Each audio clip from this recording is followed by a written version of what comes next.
¿Existe un dolor más grande que la traición del hijo al que le has entregado tu vida? Durante 20 años, María Elena le dio a su hijo adoptivo un hogar, un futuro y un amor que creía incondicional. Pero una tarde, al regresar a casa por sorpresa, descubrió que su cariño estaba siendo recompensado con un complot mortal. En su propia cocina, en la olla que humeaba con la cena, un secreto letal estaba siendo añadido. Cuando aquellos a quienes cuidas cada día son los que planean tu final, ¿elegirías ser una víctima silenciosa o te atreverías a darle la vuelta a la partida? Mi nombre es María Elena. Tengo 69 años, y hasta hace muy poco, pensaba que una vida se medía por lo que una era capaz de dar. Creía que si criabas a un hijo, le dabas un techo, una educación, y todo el amor que tenías dentro, esa vida ya había merecido la pena. Pero un martes por la tarde, mientras el sol de Valencia se filtraba por las persianas de mi cocina, aprendí que hay cosas que, por mucho que las des, simplemente no te serán devueltas. A veces, lo que recibes a cambio es un silencio que hiela los huesos. Ese día había vuelto a casa un poco antes de lo habitual. Los martes por la tarde suelo ayudar como voluntaria en la biblioteca del barrio, pero la señora Amparo, la bibliotecaria, se encontró mal y nos mandó a todos a casa. Caminé despacio, disfrutando del aire tibio que anunciaba la primavera. Al entrar, la casa estaba silenciosa. Demasiado silenciosa. Mateo, mi hijo, y su mujer, Sofía, debían de estar en su habitación. Vivían conmigo desde que se casaron hace 5 años. Yo nunca lo vi como una carga. Al contrario. Una casa vacía es una casa triste, ¿no es así? En la cocina, la olla del puchero que había dejado a fuego lento por la mañana aún desprendía un vapor suave. El olor a garbanzos y a morcilla, el olor de mi hogar. Siempre me gustó cocinar para ellos. Era mi manera de decir, os quiero, sin necesidad de palabras. Fue entonces cuando lo recordé. La pequeña cámara de seguridad. La había instalado hacía un par de meses. No por desconfianza, o eso me decía a mí misma. Era por seguridad, por si entraba algún ladrón mientras yo no estaba. Doña Carmen, mi vecina de toda la vida, me había insistido. Decía que en estos tiempos una nunca sabe. La cámara era diminuta, casi invisible, escondida en una esquina de la estantería de las especias. Podía verla desde mi teléfono móvil. Nunca la había mirado. ¿Para qué? Era mi casa. Era mi familia. No sé por qué lo hice ese día. Quizá fue el silencio. O quizá fue una punzada, una pequeña astilla de inquietud que llevaba sintiendo desde hacía tiempo y que nunca quise nombrar. Me senté en mi viejo sillón del salón, el que olía a libros y a los bizcochos de mi difunto marido, y saqué el teléfono.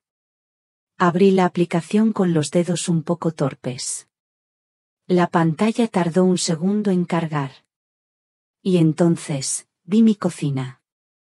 Mi cocina, pero en un momento anterior de ese mismo día. Le di a reproducir la última grabación. La imagen era clara. Ahí estaban Mateo y Sofía.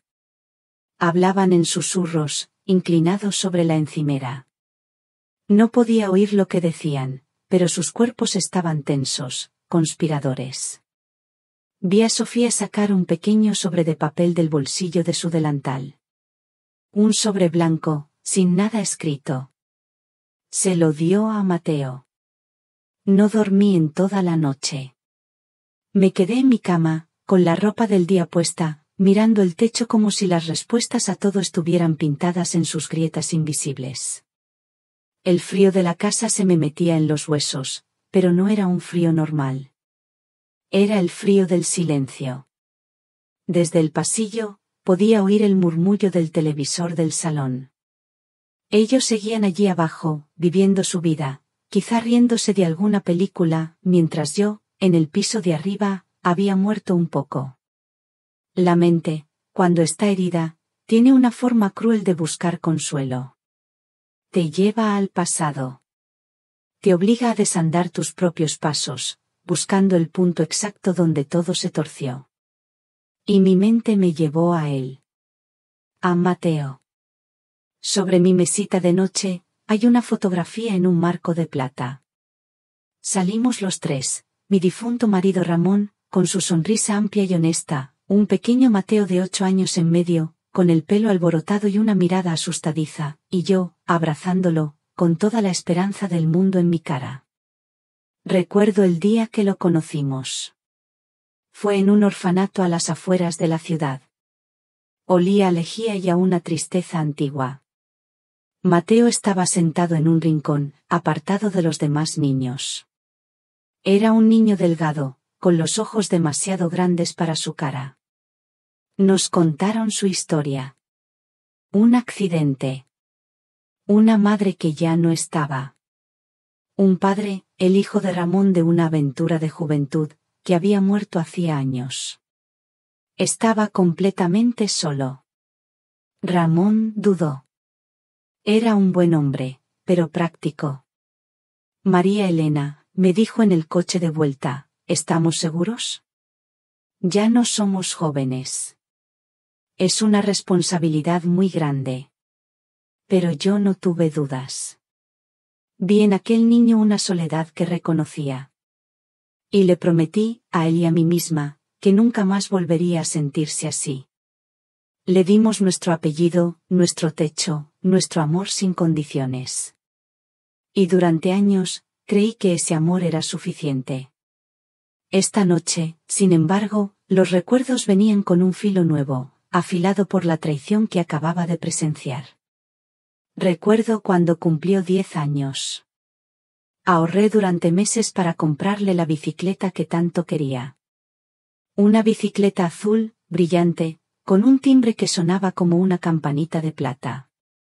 Recuerdo su alegría al verla, sus ojos iluminados. Corrió a abrazarme. Fue uno de los días más felices de mi vida. Pero ahora, esta noche, mi memoria rescata otro detalle. Un detalle que en su momento aparté como una tontería de niño. Un par de días después, lo escuché quejarse con un amigo en el patio. Sí, está bien, decía, pero yo la quería roja. Y la de Carlos tiene cambios de marcha mejores. En ese momento, solo sentí una pequeña punzada de decepción. Hoy, tumbada en la oscuridad, esa punzada se ha convertido en una herida abierta. No era un capricho.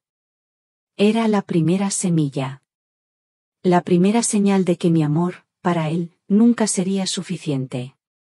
Siempre habría algo mejor, algo más que desear. Y los recuerdos seguían llegando, uno tras otro, cada uno teñido por el veneno del presente. Recuerdo las noches en vela cuando tenía fiebre. El orgullo que sentí el día de su graduación en la universidad, una carrera que pagué trabajando turnos dobles en la mercería después de jubilarme de la escuela. Le aplaudí hasta que me dolieron las manos. Pero ahora también recuerdo sus llamadas desde la ciudad donde estudiaba. Casi siempre eran para pedir dinero. Y cuando yo, con cuidado, le sugería que debía administrar mejor, su voz se volvía fría. Manipuladora. Es tu deber, mamá, me dijo una vez, y sus palabras se me clavaron en el alma. Después de todo, fuiste tú quien me adoptó. Tú elegiste esta vida para mí. ¿Cómo pude no verlo? Transformaba mi sacrificio en una obligación. Mi amor, en una deuda que nunca terminaría de pagarle. Pero yo lo justificaba. Pensaba que era la presión de los estudios, la inseguridad de un joven abriéndose camino.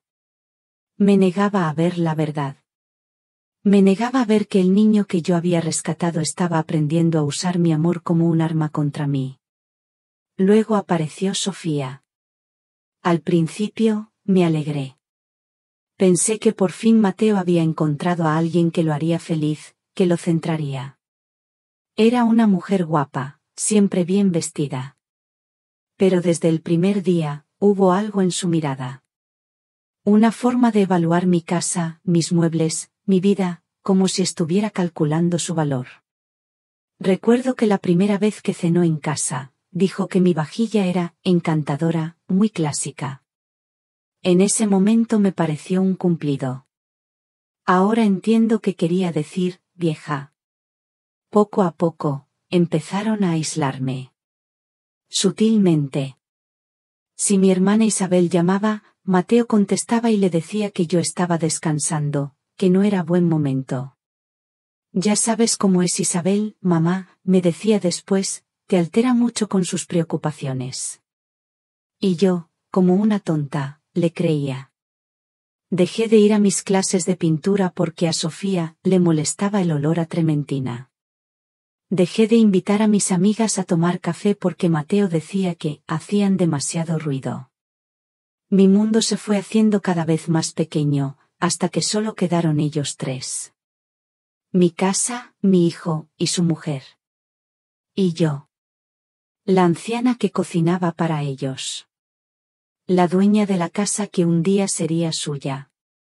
¿Cómo pude ser tan ciega? La pregunta golpeaba mi mente una y otra vez, un martillo implacable. La respuesta era tan simple como dolorosa. No era ciega. Simplemente, no quería ver. Porque ver la verdad significaba admitir que había fracasado.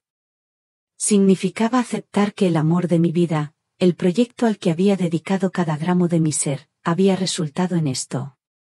En un hombre que me sonreía por la mañana y planeaba mi muerte por la tarde. El cielo al otro lado de la ventana empezó a teñirse de un gris pálido. El amanecer. Un nuevo día. Un día que ellos no esperaban que yo viera. Y con esa luz tenue, algo dentro de mí cambió. El dolor seguía ahí, inmenso, pero ya no me paralizaba. Se estaba convirtiendo en otra cosa. En una especie de calma fría. En resolución. Me senté en el borde de la cama. Mis manos temblaban, pero no de miedo. Temblaban de una rabia silenciosa. Cogí mi teléfono, el mismo que me había mostrado el horror.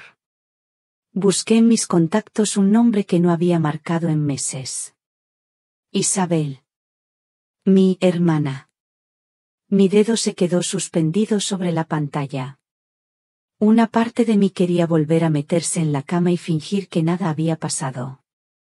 La parte que había sido madre durante 30 años. La que perdonaba todo. Pero otra parte, una parte que no sabía que existía, se negó. Esa parte eligió vivir. Pulsé el botón de llamar. El teléfono sonó una vez. 2 veces. Sí. La voz de Isabel sonó adormilada al otro lado. Tragué saliva. Mi propia voz salió como un susurro roto, un sonido extraño que apenas reconocí. Isabel, soy yo.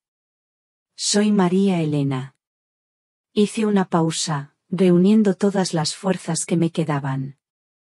Necesito ayuda. Isabel llegó en menos de 1 hora. Vive en un pueblo a las afueras, pero debió de conducir como si le persiguiera el diablo. Cuando abrí la puerta, no preguntó nada. Solo me miró a los ojos, vio el desastre que había en ellos, y me abrazó. Fue un abrazo fuerte, protector. El abrazo de una hermana que sabe, sin necesidad de palabras, que algo se ha roto para siempre. Lloré. No había llorado en toda la noche, pero en sus brazos, el dique se rompió. Lloré por el niño que había perdido, por la madre ingenua que había sido, y por el miedo. Un miedo frío y paralizante. La senté en la cocina, la misma cocina del crimen, y le conté todo. Mi voz era un hilo, se quebraba a cada frase. Puse el teléfono sobre la mesa y le enseñé la grabación. Isabel la miró una vez. Solo una. Sus ojos, normalmente cálidos y risueños, se endurecieron hasta convertirse en 2 trozos de hielo. Hijos de la gran, empezó a decir, pero se contuvo. Cogió mi mano por encima de la mesa. Su piel estaba caliente, viva. La mía estaba helada. Tranquila, María Elena. No estás sola. Ya no. Lo primero que hizo fue llamar a su hijo, mi sobrino Javier. Javier es abogado en la capital. Es un buen chico, listo y con un corazón noble. Isabel puso el teléfono en altavoz. Le explicó la situación con una calma que yo no poseía. Escuché la respiración de Javier al otro lado de la línea. Larga, contenida. Tía, dijo finalmente, y su voz era grave, seria. Lo más importante ahora es tu seguridad. No llames a la policía todavía. ¿Cómo que no? Intervino Isabel, indignada. Han intentado envenenarla. Lo sé, mamá. Pero ahora mismo, es su palabra contra la tuya. Dirán que era una especia, que te has confundido. Probar la intención de matar es muy difícil. Tenemos el vídeo, sí, y es una prueba muy fuerte. Pero tenemos que ser inteligentes. El primer paso es sacarlos de esa casa. Inmediatamente. Nos explicó los pasos a seguir. Con calma, con una lógica aplastante que empezó a poner un poco de orden en mi caos interior. Necesitábamos enfrentarlos. Pero no a gritos. No con acusaciones. Solo con la verdad. Tienes que hacerlo con un testigo, tía, dijo Javier. Y mamá está ahí. Perfecto. No muestres miedo. No muestres rabia. Solo muestra la verdad. Graba la conversación con tu teléfono, discretamente. Necesitamos su reacción. Pasamos la siguiente hora preparando la escena. Isabel hizo café, y el aroma llenó la cocina, un olor a normalidad que era casi doloroso. Bajamos mi tableta, la más grande, para que el vídeo se viera sin lugar a dudas. Cuando oímos que ellos empezaban a moverse en el piso de arriba, Isabel me apretó el brazo. Fuerza, hermana. Mateo y Sofía bajaron a la cocina bostezando, con ropa de estar por casa. Se sorprendieron al ver a Isabel. Tía. ¡Qué sorpresa! ¿Ha pasado algo? Dijo Mateo, intentando sonreír. Tu madre y yo queríamos hablar con vosotros, respondió Isabel, con una voz tan neutra que me asombró. Nos sentamos a la mesa. La misma mesa donde tantas veces habíamos compartido risas y confidencias. El aire era denso, pesado. Puse la tableta en el centro de la mesa, con la pantalla hacia ellos. Hay algo que quiero que veáis, dije. Mi voz no tembló. Pulsé el botón de reproducir. El silencio que siguió fue lo más violento que he experimentado en mi vida. No hubo gritos. No hubo explosiones. Solo el sonido ambiente de mi propia cocina saliendo de los altavoces, y las figuras silenciosas de ellos dos en la pantalla. Vi cómo el color desaparecía de la cara de Mateo. Su piel se volvió pálida, cerosa. Sus ojos estaban fijos en la pantalla, incapaces de apartarse de su propia traición. Sofía, a su lado, abrió la boca ligeramente. Un pequeño gesto de pánico. Vi cómo su mano, debajo de la mesa, buscaba la de Mateo. El vídeo terminó. La pantalla se quedó en negro, reflejando sus rostros culpables. Levanté la vista. Los miré. Primero, a ella. Luego, a él. Al niño al que le había dado mi vida. Y con toda la calma que pude reunir, hice la única pregunta que importaba. ¿Por qué, Mateo? Él tragó saliva. Sus ojos se movieron de mí a Isabel, buscando una salida, una excusa. Sofía fue la primera en reaccionar. Soltó una pequeña risa nerviosa, un sonido horrible, agudo. Pero, María Elena, ¿qué estás pensando? Por el amor de Dios. Eso es un suplemento de hierbas. La miré. La mentira era tan burda, tan insultante. ¿Un suplemento? Repitió Isabel, arqueando una ceja. Sí. Continuó Sofía, ganando confianza. Para su salud. Tiene la tensión un poco alta, y leímos en internet que estas hierbas de la India son maravillosas. Queríamos darle una sorpresa, ayudarla a cuidarse. Por eso no te dijimos nada. ¿Verdad, cariño? Le dio un codazo a Mateo. Él pareció despertar de su trance. Parpadeó varias veces y me miró. Y entonces, vi algo que me rompió el corazón por segunda vez. No vi arrepentimiento. No vi vergüenza. Vi a mi hijo calculando. Vi cómo su mente trabajaba a toda velocidad, construyendo la mentira. Claro, mamá, dijo, y su voz sonaba forzada, casi infantil. Sofía tiene razón. Solo queríamos ayudarte. Nos preocupas mucho. Estás un poco olvidadiza últimamente, ¿no te has dado cuenta? Quizá todo esto te ha confundido. Confundida. Olvidadiza. Las palabras flotaron en el aire, venenosas. No solo negaban su crimen.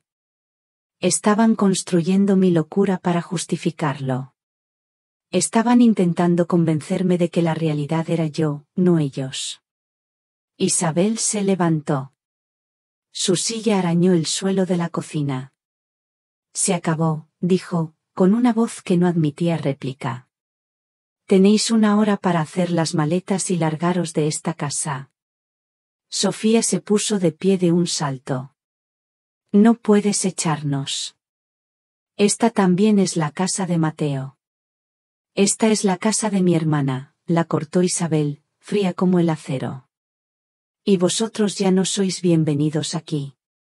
Ese fue el momento en que comprendí que el hijo que crié ya no existía. Frente a mí solo había 2 extraños con rostros familiares. ¿Alguna vez han mirado a alguien que aman y han sentido eso, que de repente es un completo desconocido? Me reconfortaría mucho leer sus historias en los comentarios. La hora que Isabel les dio se convirtió en una tarde de gritos ahogados y portazos en el piso de arriba. Pero no se fueron. Por supuesto que no se fueron. Cuando Isabel finalmente tuvo que marcharse a su casa, me suplicó que me fuera con ella. Me negué. Esta era mi casa. No iba a dejar que me echaran de mi propio refugio. A la mañana siguiente, siguiendo las instrucciones de Javier al pie de la letra, fui a la oficina de correos. Nunca había enviado un burofax en mi vida. La funcionaria me miró con curiosidad mientras yo, con letra temblorosa, rellenaba el formulario. Era un documento frío, impersonal. Se requiere a don Mateo García López y a doña Sofía Rivas a abandonar el domicilio sito en la calle de las Flores, número 8, en un plazo máximo de 30 días a contar desde la recepción de esta notificación. Sonaba tan legal, tan distante. Tan poco maternal. Pero Javier insistió. Dijo que era el único camino. Era la forma de demostrar que la guerra había comenzado oficialmente. Y así empezó el mes más largo de mi vida. La casa, que siempre había sido un lugar de calidez, se convirtió en un campo de batalla silencioso. Una guerra fría donde las armas no eran las balas, sino los silencios, las miradas y los pequeños actos de crueldad cotidiana. El aire se volvió denso, irrespirable. Compartíamos el mismo techo, pero vivíamos en universos paralelos. Yo pasaba la mayor parte del tiempo en mi dormitorio o en la pequeña salita de costura. Ellos ocupaban el salón y la cocina como un ejército invasor. Ya no comíamos juntos. Yo me preparaba algo sencillo cuando sabía que ellos no estaban, y comía de pie, deprisa, como una intrusa en mi propia cocina. Dejaron de hablarme directamente. Si necesitaban algo, se lo decían el uno al otro en voz alta, sabiendo que yo podía oírlos. ¿Has visto el mando de la televisión, cariño? Tu madre seguro que lo ha vuelto a cambiar de sitio, con sus manías. O peor, Mateo, ¿has llamado al médico para lo de tu madre? Cada día la veo más, perdida. Cada palabra era un alfilerazo. Una tortura lenta. Aprendí a no responder. Aprendí a construir un muro invisible a mi alrededor. Leía. Hacía punto. Escuchaba la radio con auriculares. Hacía cualquier cosa para no escuchar el sonido de sus vidas continuando como si nada, mientras la mía se había detenido en seco. A veces, por la noche, escuchaba sus risas a través de la puerta de mi cuarto. Se reían viendo alguna serie, ajenos al veneno que habían inoculado en el alma de esta casa. Y en esos momentos, el odio, un sentimiento que nunca creí ser capaz de albergar, me subía por la garganta. Un odio amargo, espeso. Odiaba su normalidad. Odiaba su falta de remordimiento. Los días se arrastraban, lentos y grises. El día 30, el último día del plazo, llegó. No dijeron nada. No había cajas. No había señales de mudanza. Por un momento terrible, pensé que se negarían a irse. Que tendría que llamar a la policía. Que el barrio entero se enteraría de mi vergüenza. Pero a media mañana, llegó una pequeña furgoneta de alquiler. Sin previo aviso. Me quedé en mi cuarto, escuchando. Oí el ruido de los muebles arrastrándose, las cajas golpeando las paredes, sus voces tensas dando órdenes. No salí. No quería verlos desmantelar la vida que yo había construido. Después de un par de horas, la casa se quedó en silencio. Un silencio profundo, definitivo. Esperé un largo rato antes de atreverme a bajar. El salón estaba casi vacío. Se habían llevado el televisor grande que les compré por su aniversario. Los sofás que eligió Sofía. La mesita de café. Solo quedaban mis muebles viejos. Mis recuerdos. Pero no fue eso lo que me dolió. En el recibidor, justo al lado de la puerta de entrada, siempre había habido una pequeña consola de madera. Y encima, un jarrón de cerámica de Talavera. Era azul y blanco, con pájaros pintados a mano. Fue el último regalo que me hizo mi madre antes de morir.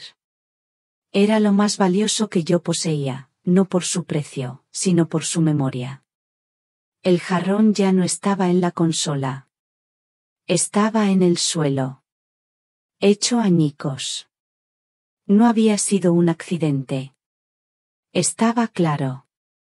Los trozos estaban esparcidos en un círculo casi perfecto, como una ofrenda a su maldad. No se habían limitado a tirarlo. Lo habían puesto en el suelo y lo habían pisado. Con rabia. Con intención de herir. Me quedé mirando los pedazos rotos. El ala de un pájaro. Un trozo de cielo azul. Una firma diminuta del artesano. Y comprendí que aquello no era una despedida. Era una declaración. No les bastaba con intentar matarme.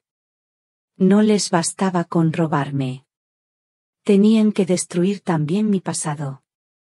Tenían que romper lo único que aún me conectaba con un amor puro, incondicional. El amor de mi propia madre. Me arrodillé lentamente. Con mucho cuidado, empecé a recoger los trozos más grandes. La cerámica estaba fría al tacto. Definitiva. Cada fragmento era un recordatorio de que la familia que yo había soñado, la familia por la que había luchado, se había hecho añicos. Igual que ese jarrón. En ese momento, sentí un alivio extraño al verlos marchar. Pero también sentí miedo. Un miedo nuevo. Porque entendí que su crueldad no tenía límites. Y que esto era solo el principio. Los primeros días después de su marcha fueron extraños. La casa estaba silenciosa, pero era un silencio diferente. Ya no era pesado y opresivo, sino vacío. Me movía por las habitaciones como un fantasma, redescubriendo espacios que habían sido colonizados. Limpié. Ordené. Intenté barrer no solo el polvo, sino también los últimos 30 días de amargura. Por un momento, una parte ingenua de mí pensó que quizá, solo quizá, todo había terminado. Qué equivocada estaba. La guerra no había terminado. Simplemente, había cambiado de escenario. Se había mudado de mi casa al lugar más público y cruel que existe hoy en día, Internet. Fue Isabel quien me llamó. Su voz sonaba tensa. María Elena, ¿estás sentada? Sí, mujer, estoy en el sofá. ¿Qué pasa? No te alteres. Escúchame. Mateo ha publicado algo. En la página de la Asociación de Vecinos del Barrio. En esa red social. Yo no uso mucho esas cosas. Tengo una cuenta, sí, para ver las fotos de los hijos de mis antiguas alumnas, pero poco más. Con las manos temblorosas, busqué la página que me dijo mi hermana. Y allí estaba. Era una publicación larga. Y estaba acompañada de una fotografía. Una fotografía mía, con Mateo, el día de su graduación. Él me abraza, vestido con su toga y birrete. Yo le sonrío, con una cara llena de orgullo y amor. Una foto preciosa. Un recuerdo que yo atesoraba. Y que él, ahora, usaba como un arma. El texto empezaba así: con el corazón roto, me veo obligado a compartir la dolorosa situación que mi mujer Sofía y yo estamos viviendo. Leí sus palabras y sentí como si el veneno no hubiera estado en la sopa, sino que ahora se esparcía por todo el barrio, invisible y letal. Contaba una historia. Una historia muy bien construida. La historia de un hijo devoto que había sacrificado su vida para cuidar de su madre adoptiva. Mi nombre, María Elena, aparecía una y otra vez. Según su relato, yo había empezado a cambiar en los últimos meses. Me había vuelto desconfiada, paranoica. Lo acusaba de robarme, de querer hacerme daño. Decía que mi hermana Isabel, movida por viejos celos y la codicia, me estaba manipulando, envenenando mi mente contra él para quedarse con mi casa.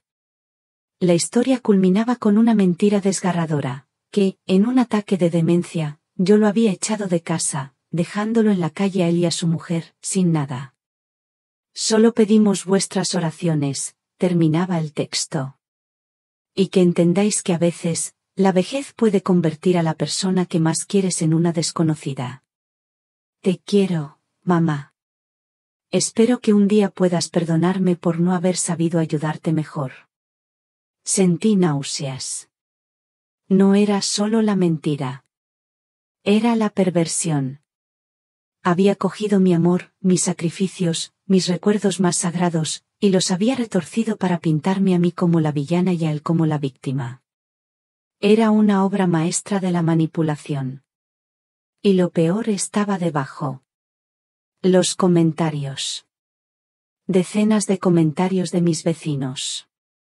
De gente que me conocía de toda la vida. Qué terrible, Mateo. Mucho ánimo. La demencia senil es una enfermedad muy cruel, escribía una mujer. Siempre me pareció una señora un poco rara, comentaba otro. Pobre chico. Después de todo lo que ha hecho por ella. Hay hijos que no se merecen a padres así, sentenciaba a alguien a quien yo le compraba el pan todas las mañanas. Claro que había gente que me defendía. Doña Carmen fue la primera. Conozco a María Elena desde hace 40 años y es la persona más lúcida y buena que he visto. Aquí hay algo que no cuadra. Pero su voz era una entre muchas. La vergüenza me quemaba la cara. Me sentí expuesta, juzgada, sentenciada por un tribunal de desconocidos que leían una versión de mi vida escrita por el mismo hombre que había intentado arrebatármela. Los días siguientes fueron una pesadilla. Dejé de salir de casa. La simple idea de ir al mercado y enfrentarme a las miradas de la gente me aterrorizaba. Me sentía prisionera de nuevo, pero esta vez, la cárcel eran las calles de mi propio barrio. Una tarde, me quedé sin leche y no tuve más remedio que salir. En la tienda, el silencio se hizo cuando entré. Sentí los cuchicheos a mi espalda. La mujer del dueño, que siempre me sonreía, me atendió con una frialdad glacial. Me dio el cambio sin mirarme a los ojos. Salí de allí con la cabeza gacha, sintiendo que me habían arrancado la dignidad. Esa noche, llamé a Javier. Lloré. Por primera vez desde que todo empezó, me sentí derrotada. No puedo más, Javi, le dije, con la voz rota. ¿De qué sirve luchar? Ha ganado. Ha puesto a todo el mundo en mi contra. Soy la vieja loca del barrio. La madre desagradecida.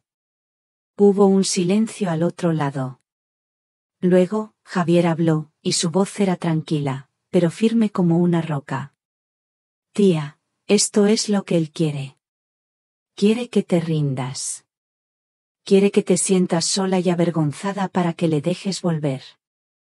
La guerra no se gana en una página de internet. Se gana con la verdad. Y nosotros tenemos la verdad. La tenemos grabada. Sus palabras me calmaron un poco, pero la duda se había instalado en mi corazón. La verdad. ¿Pero qué importaba la verdad si nadie estaba dispuesto a escucharla? Habían visto la foto de un hijo modelo abrazando a su madre. Y esa imagen, esa historia bien contada, parecía ser más poderosa que cualquier prueba. Comprendí que la batalla que se avecinaba era mucho más sucia y complicada de lo que había imaginado. Ya no se trataba de mi casa o de mi dinero. Ahora, se trataba de mi nombre. De mi cordura. De mi propia identidad. Y por primera vez, me pregunté si tendría las fuerzas suficientes para luchar por ella. Colgué el teléfono con Javier, pero su voz seguía resonando en mi cabeza. Nosotros tenemos la verdad. La verdad. Era lo único que me quedaba, una pequeña brasa parpadeante en medio de un mar de cenizas. Durante 2 días más, me quedé en casa, rumiando mi dolor y mi duda. Miraba por la ventana a la gente pasar, imaginando lo que pensarían de mí. La vieja loca. La madre desagradecida. Las palabras de Mateo se habían convertido en mi propia sombra. El viernes por la mañana, mientras me preparaba un café, me miré en el reflejo de la cafetera. Vi una cara cansada, unos ojos tristes. Vi a la mujer que ellos querían que fuera, una anciana asustada y confundida. Y en ese momento, algo dentro de mí dijo, basta. No era rabia. Era algo más profundo. Era el instinto de supervivencia. El mismo instinto que me hizo cerrar la puerta de mi cuarto aquella noche. El instinto que me decía que si dejaba que sus mentiras me definieran, entonces sí que me habrían matado de verdad. Cogí el teléfono y llamé a Isabel. Ven a casa, le dije, y mi voz ya no era la de una víctima. Y dile a Javier que se prepare. Vamos a contestar. Esa tarde, mi pequeña mesa del salón se convirtió en un cuartel general. Isabel a mi lado, dándome fuerza con su sola presencia, y Javier en la pantalla del ordenador portátil, guiándonos por videoconferencia. No podemos caer en su juego, tía, nos explicó Javier con seriedad. No vamos a publicar un texto largo lleno de acusaciones y sentimentalismos. Eso solo generaría más debate. La gente diría que es tu palabra contra la suya. Tenemos que ser quirúrgicos. Precisos. Su plan era de una simplicidad aplastante. No íbamos a discutir. No íbamos a defendernos. Íbamos a mostrar. Javier me guió paso a paso para descargar el archivo de vídeo de la cámara de seguridad en el ordenador. Era un archivo corto. Apenas 1 minuto de duración. Lo vimos una vez más en la pantalla grande. En silencio. La imagen era cruda, sin editar. Se veía la fecha y la hora estampadas en una esquina. Se veía a Mateo y a Sofía, sus susurros inaudibles, sus gestos culpables. Se veía el polvo blanco cayendo en mi comida. Ahora, tía, dijo Javier con voz suave. Tienes que escribir algo para acompañar el vídeo.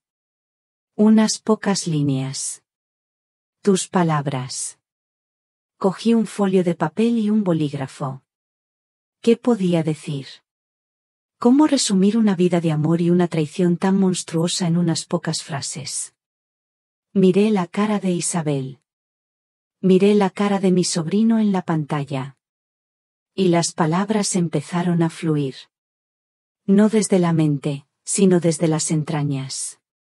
Escribí con mi letra de maestra, clara y firme. Mi nombre es María Elena. La mujer que aparece en la fotografía que mi hijo Mateo ha publicado. Él ha contado su historia. Ahora, yo voy a mostrar la mía. Este vídeo no tiene cortes. No tiene edición. Fue grabado por una cámara de seguridad en mi cocina el pasado martes. Yo no soy una anciana senil. Soy una madre traicionada.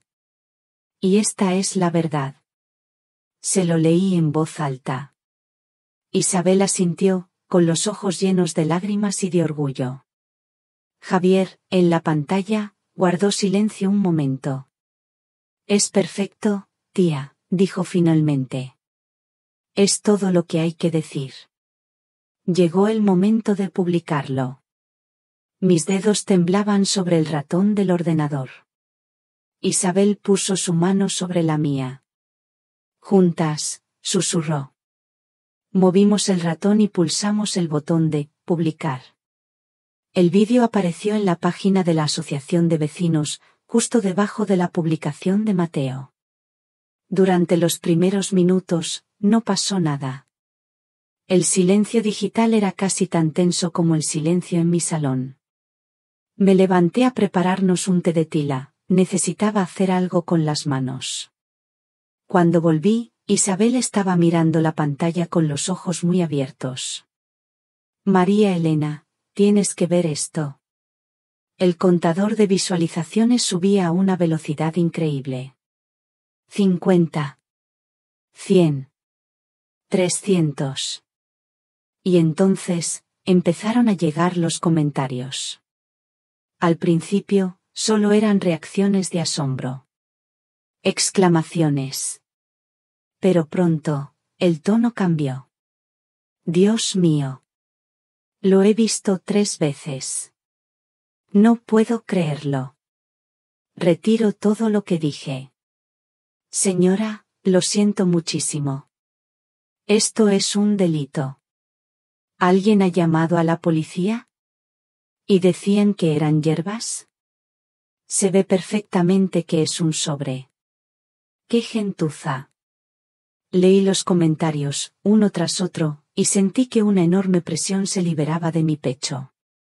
Era como si hubiera estado conteniendo la respiración durante días y por fin pudiera volver a soltar el aire. No sentí alegría. No sentí ganas de venganza. Solo un inmenso y agotador alivio. La verdad. La simple y cruda verdad era más poderosa que la historia mejor contada. Miré la publicación original de Mateo. Los comentarios allí también estaban cambiando. La gente que antes le había mostrado su apoyo, ahora lo increpaba, lo insultaba. Le exigían una explicación. Pero no hubo ninguna explicación. Ni Mateo ni Sofía escribieron una sola palabra. Su publicación, que había sido un monumento a su victimismo, se convirtió de repente en un tablón de su propia vergüenza. Su silencio era atronador.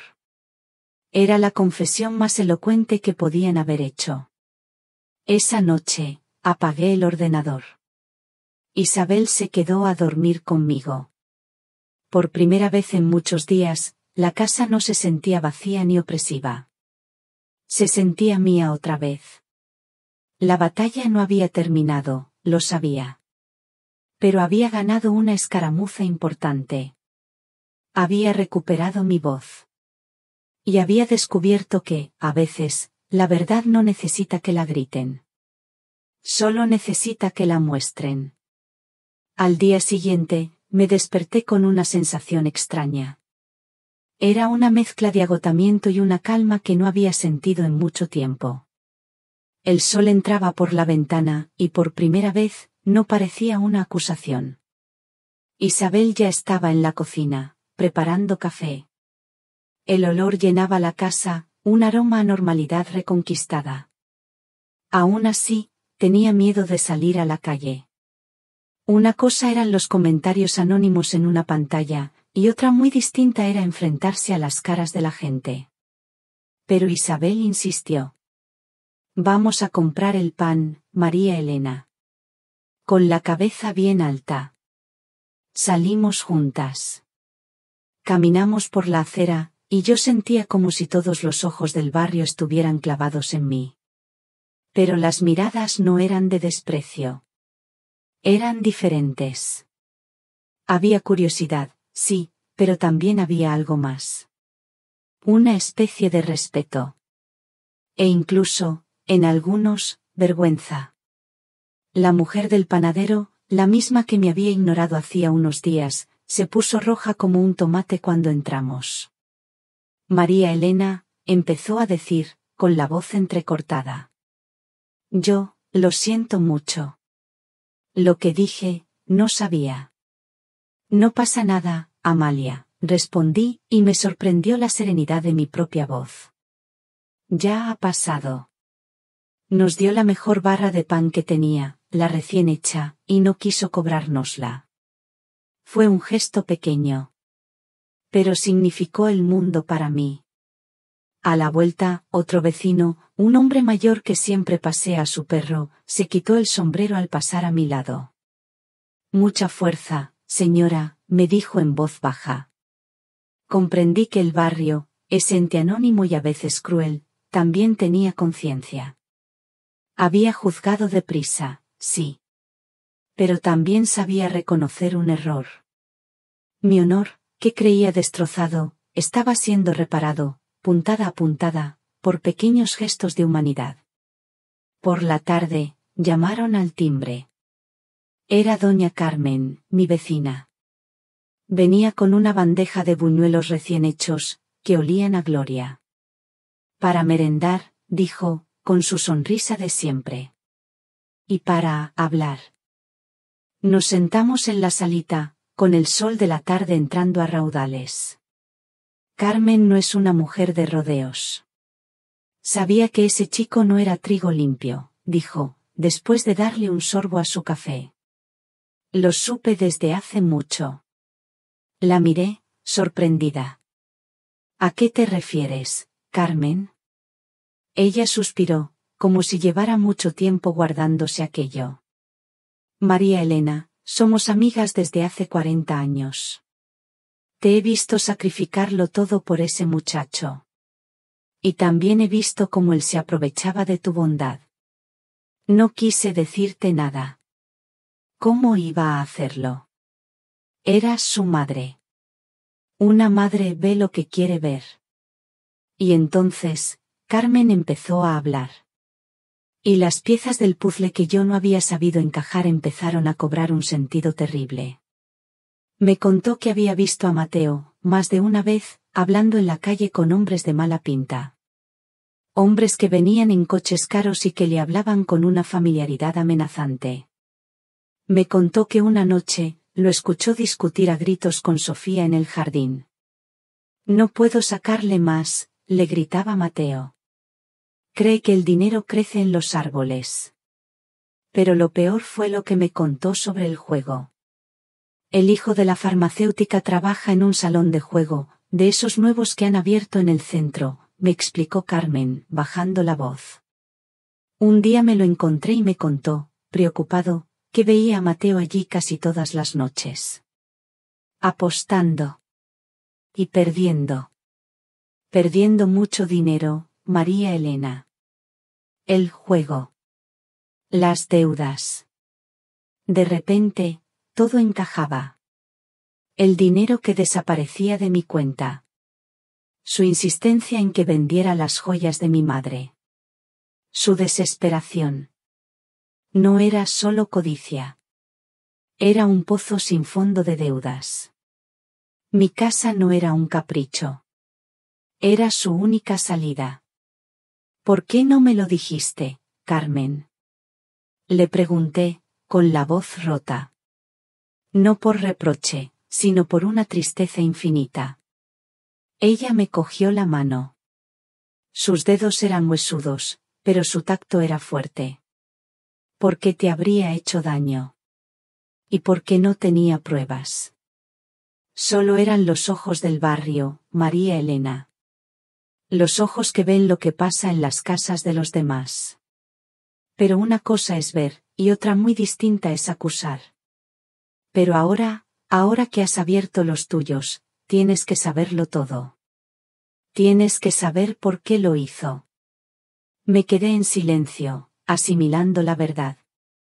Durante años, yo había vivido en una realidad paralela. La realidad de una madre orgullosa de su hijo trabajador. Mientras, a mi alrededor, todo el barrio había estado presenciando la construcción de mi propia ruina. Y habían guardado silencio, por respeto, por prudencia, por no herir. Esa tarde, cuando Carmen se fue, me sentí extrañamente fortalecida. La verdad era horrible, sí. Pero era sólida. Era algo a lo que podía aferrarme. Y lo más importante, me di cuenta de que no había estado tan sola como creía. Había sido protegida. A su manera, el silencio del barrio también había sido una forma de cariño. En ese momento, mirando a Carmen alejarse por el sendero del jardín, comprendí que aunque me sentía terriblemente sola, no lo estaba del todo. Había voces silenciosas que me apoyaban. Si ustedes que me escuchan han llegado hasta aquí, les pido que me ayuden comentando con el número 1 aquí abajo, para que yo sepa que todavía tengo compañeros de viaje en esta travesía. Su presencia es el mayor aliento para que yo siga contando la última parte. La parte en la que la verdad, finalmente, tuvo que ser decidida. Creía que después de la humillación pública, Mateo y Sofía desaparecerían. Que buscarían un rincón oscuro donde lamerse las heridas y me dejarían en paz. Una vez más, subestimé hasta dónde podía llegar su maldad cuando se veían acorralados. Una semana después de publicar el vídeo, un cartero me entregó un sobre. No era una carta normal. Era un sobre grande, de papel grueso, con el sello del juzgado. El corazón me dio un vuelco. Lo abrí con manos temblorosas. Dentro, había un fajo de papeles llenos de un lenguaje que apenas entendía.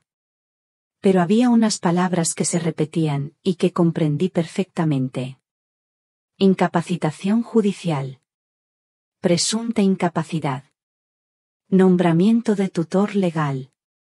Sentí que el suelo se abría bajo mis pies. No les bastaba con mi dinero. No les bastaba con mi casa. Ahora querían quitármelo todo. Querían mi voz. Mi voluntad. Mi derecho a decidir por mí misma. Su plan era perfecto en su crueldad. Si conseguían que un juez me declarara mentalmente incompetente, tomarían el control absoluto de mi vida. Podrían venderme la casa, administrar mis ahorros y, lo que era peor, podrían encerrarme en una residencia y tirar la llave. El intento de asesinato se convertiría entonces en la fantasía de una anciana senil. El vídeo, en la prueba de mi paranoia. Esa tarde, cuando Javier llegó a casa, me encontró sentada en el salón, con los papeles esparcidos sobre la mesa, mirando a un punto fijo en la pared. Vio los documentos y su cara se ensombreció. Tía, esto es lo que intentan hacer, me explicó, señalando un párrafo. Se llama incapacitación. Es el último recurso de un cobarde. Van a argumentar que no estás en tu sano juicio para cuidar de ti misma ni de tu patrimonio. ¿Y pueden conseguirlo? Pregunté, con un hilo de voz. Javier suspiró. No será fácil para ellos. Pero tampoco podemos confiarnos. Buscarán un médico que testifique a su favor. Usarán tu edad en tu contra. Intentarán darle la vuelta a todo. Dirán que el vídeo es una prueba de tu obsesión, no de su culpabilidad. Lo miré. Había dejado de ser el niño al que le pellizcaba las mejillas. Era un hombre, un profesional, y en sus ojos no había miedo, sino una determinación que me contagió. Pero no lo permitiremos, continuó, y su voz era dura como el granito. Se han equivocado de enemiga. Y se han equivocado de abogado. A partir de ese día, mi casa se convirtió en un bufete improvisado. Javier venía casi todas las tardes después de su trabajo. Extendíamos documentos sobre la mesa del comedor, la misma mesa donde Mateo había planeado mi muerte. Pero ahora, sobre ella, no había mentiras, sino pruebas. Javier fue metódico, implacable. Me pidió los extractos del banco de los últimos 5 años. Con un marcador fluorescente, fuimos señalando una a una las transferencias extrañas, las retiradas de efectivo que yo nunca autoricé. Cientos de euros aquí, miles allá. Un goteo constante que había ido vaciando mis ahorros sin que yo me diera cuenta. Luego, hablamos con doña Carmen. Javier le tomó declaración oficial. Ella contó todo lo que sabía, las deudas de juego, los hombres sospechosos. Su testimonio era crucial. Demostraba el móvil. La desesperación de Mateo por conseguir dinero a cualquier precio. Y yo tuve que hacer el ejercicio más doloroso de todos. Tuve que recordar. Tuve que abrir el baúl de los últimos años y examinar cada palabra, cada gesto, cada pequeña humillación que yo había normalizado. Recordé las veces que Sofía me había ayudado a hacer gestiones por internet, pidiéndome mis contraseñas. Recordé a Mateo trayéndome documentos para firmar, solo un trámite sin importancia, mamá, fírmalo aquí, mientras me tapaba el contenido con la mano. Cada recuerdo era una pequeña traición. Y cada traición, ahora, se convertía en un arma para mi defensa. Una semana después, Javier presentó nuestra respuesta en el juzgado.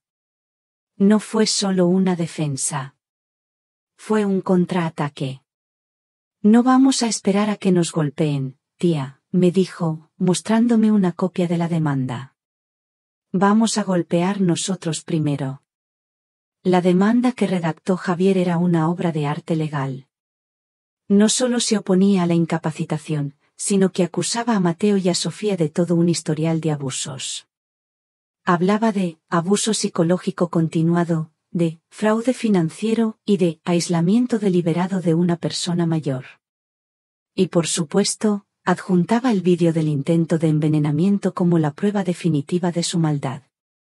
Pedíamos una orden de alejamiento y la devolución de cada céntimo que me habían sustraído. La batalla ya no era secreta.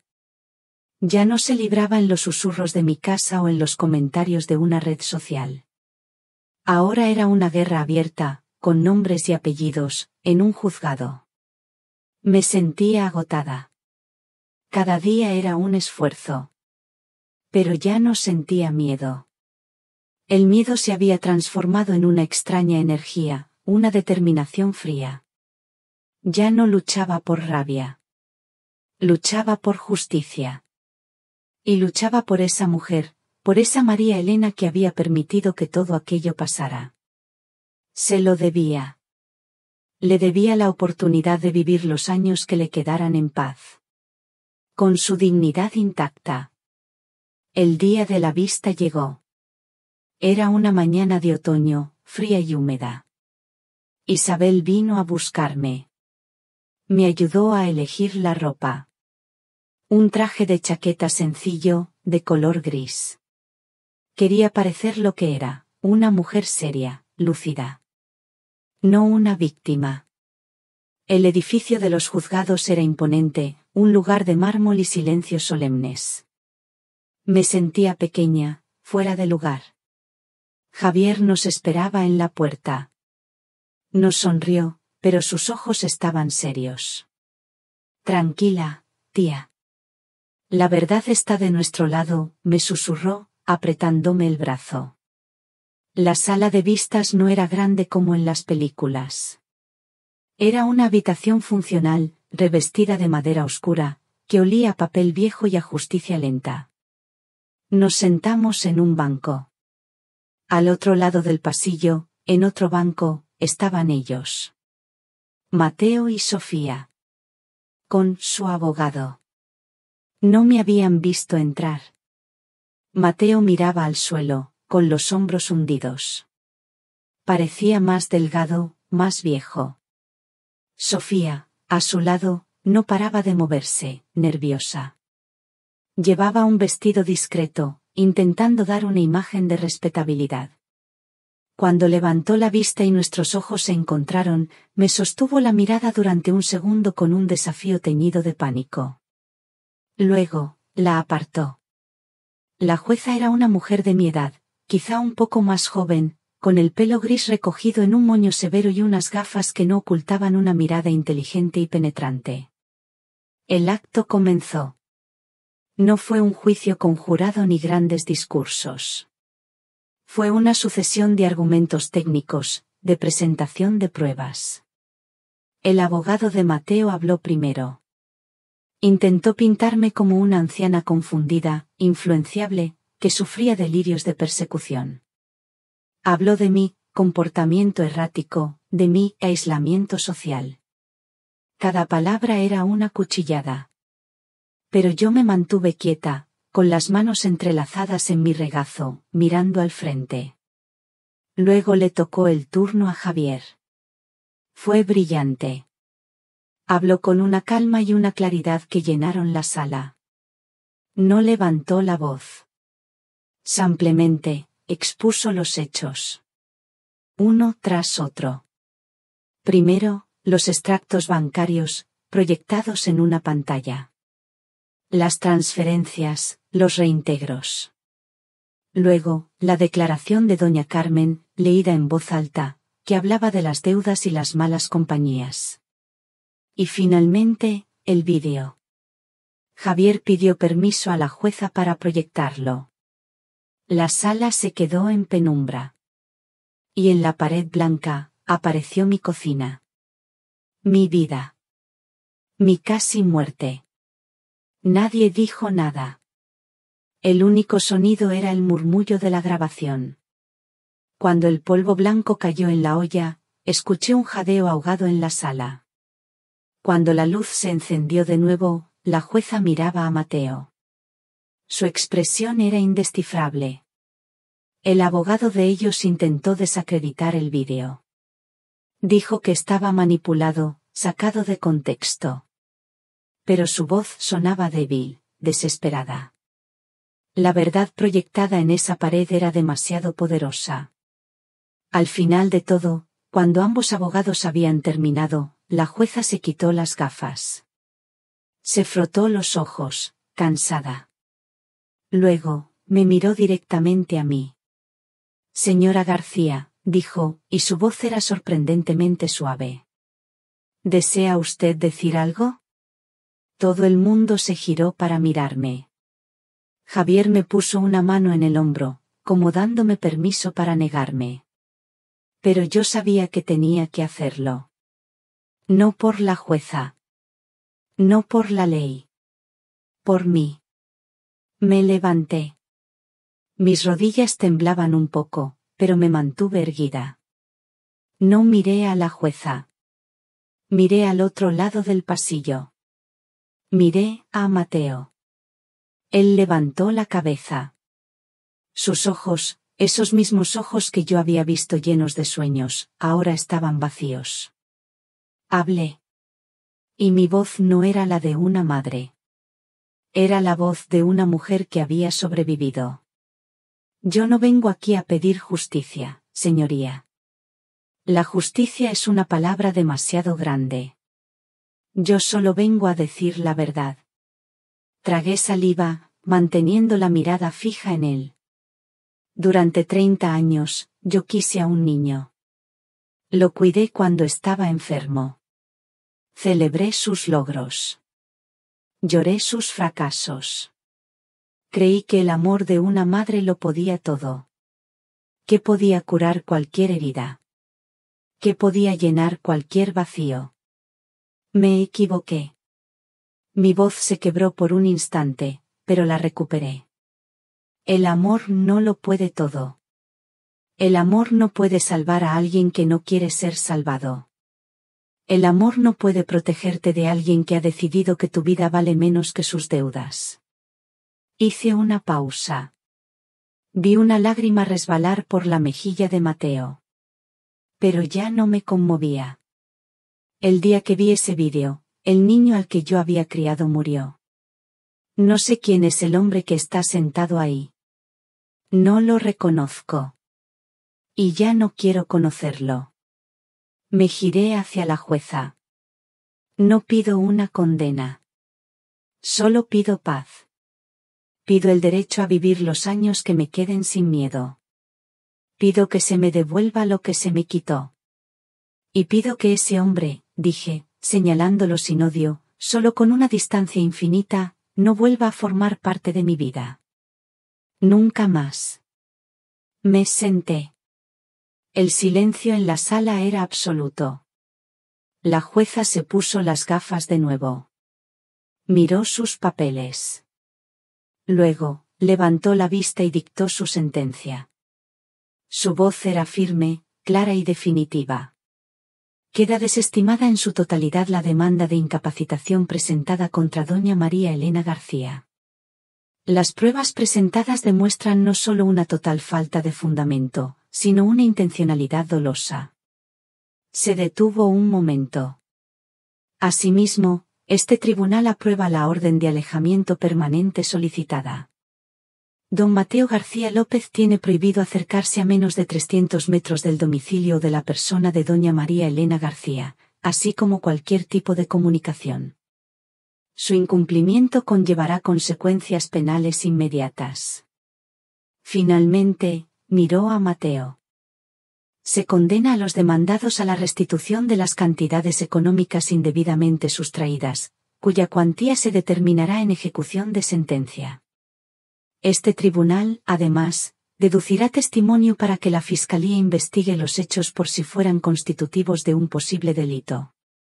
Y con un golpe de mazo, todo terminó. Mateo se derrumbó en su asiento, con la cara entre las manos. Sofía tiraba de su brazo, pálida como un fantasma. Yo no sentí nada. Ni alegría, ni triunfo. Solo un inmenso vacío. Un inmenso cansancio. Salí del juzgado apoyada en el brazo de Javier. El aire frío de la calle me golpeó la cara. Por primera vez en meses, respiré hondo. Y sentí que, por fin, era libre. Han pasado 6 meses desde el día del juicio. 6 meses. A veces, cuando lo pienso, parece que fue ayer. Otras, siento como si hubiera ocurrido en otra vida, a otra mujer. Ya no vivo en la casa de la calle de las Flores. No podía. Demasiados fantasmas habitaban sus paredes. Cada rincón guardaba el eco de una mentira o el peso de un recuerdo roto. Así que la vendí. Lo hice sin pena, con una sensación de ligereza, como quien se quita un abrigo pesado después de una larga tormenta. Ahora vivo en un piso más pequeño, en otra parte de la ciudad. Es un piso alegre, lleno de luz, con un balcón que da a un patio lleno de naranjos. Es mi refugio. Mi fortaleza. Es, por primera vez en mucho tiempo, un lugar donde me siento completamente a salvo. Mi vida ha cambiado. Se ha vuelto más simple. Y mucho más rica. He vuelto a mis clases de pintura. Me he apuntado a un club de lectura en la biblioteca donde antes era voluntaria. He recuperado a mis amigas, esas que Mateo y Sofía habían apartado de mi vida. Nos reunimos los jueves para tomar chocolate con churros, y nuestras conversaciones están llenas de risas, de esas que nacen sin esfuerzo.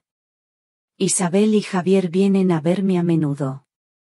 Mi hermana me trae dulces de su pueblo. Mi sobrino me instala programas en el ordenador y se asegura de que todo funcione bien. Me cuidan. Pero no me sobreprotegen. Me tratan como a un igual, como a la mujer fuerte que he descubierto que soy. Hemos recuperado el tiempo perdido, y he comprendido que la familia no siempre es la que criamos, sino la que nos sostiene cuando estamos a punto de caer. ¿Y ellos? Sé, por lo que me ha contado Javier, que la Fiscalía abrió una investigación penal. Que se enfrentan a cargos muy serios. Sé que Sofía lo abandonó poco después del juicio. Y sé que Mateo vive en algún lugar de la ciudad, trabajando en algo para pagar las deudas y la restitución que me debe. A veces, me llega alguna carta suya a través de los abogados. Cartas llenas de un arrepentimiento que suena hueco, tardío. No las leo. Su historia ya no es mi historia. Mucha gente me pregunta si lo he perdonado. Es una pregunta difícil. Durante mucho tiempo, creí que perdonar era un acto de bondad hacia el otro. Ahora sé que no es así. El verdadero perdón es un regalo que te haces a ti misma. Y sí, he perdonado. Pero no a él. Me he perdonado a mí. Me he perdonado por haber sido tan ciega. Por haber confundido el sacrificio con el amor. Por haber creído que ser una buena madre significaba aguantarlo todo, justificarlo todo, anularme a mí misma. Me he perdonado por no haber puesto límites. Por no haber enseñado a aquel niño de 8 años que el amor no es un cheque en blanco, sino un camino de ida y vuelta, basado en el respeto. Esa fue mi gran lección. Una lección que me costó casi la vida aprender. A los padres y a las madres que me escuchen, amen a sus hijos con toda su alma. Pero no los amen a costa de ustedes mismos. Enséñenles que el amor tiene fronteras, y que la primera de ellas es la dignidad de uno mismo. Y a los hijos, nunca den por sentado el amor de sus padres. No es una fuente inagotable. Es un tesoro frágil que se alimenta cada día con gratitud, con respeto, con una simple llamada de teléfono. Es un tesoro que, una vez roto, como mi jarrón de Talavera, nunca vuelve a ser el mismo. He aprendido que el mundo moderno nos empuja a querer más, a tener más. Y que en esa carrera desesperada, a veces, se nos olvida lo más importante. Se nos olvida que el mayor patrimonio no está en una cuenta bancaria ni entre las paredes de una casa, sino en la paz de nuestra propia conciencia. Esta mañana, como todas las mañanas, he salido a mi balcón. El sol empezaba a calentar el aire, y el olor de las flores de azahar del patio subía hasta mi ventana. He regado mis geranios. Son de un rojo intenso, vibrante. Están llenos de vida. Mientras el agua caía sobre la tierra, he pensado en todo mi viaje. En la oscuridad, en el dolor, en la lucha. Y he sonreído. No una sonrisa de victoria. Una sonrisa de paz. No sé cuántos años me quedan. Nadie lo sabe. pero sí sé cómo quiero vivirlos. Quiero vivirlos aquí, en este pequeño balcón, rodeada de mis flores, sintiendo el sol en la cara.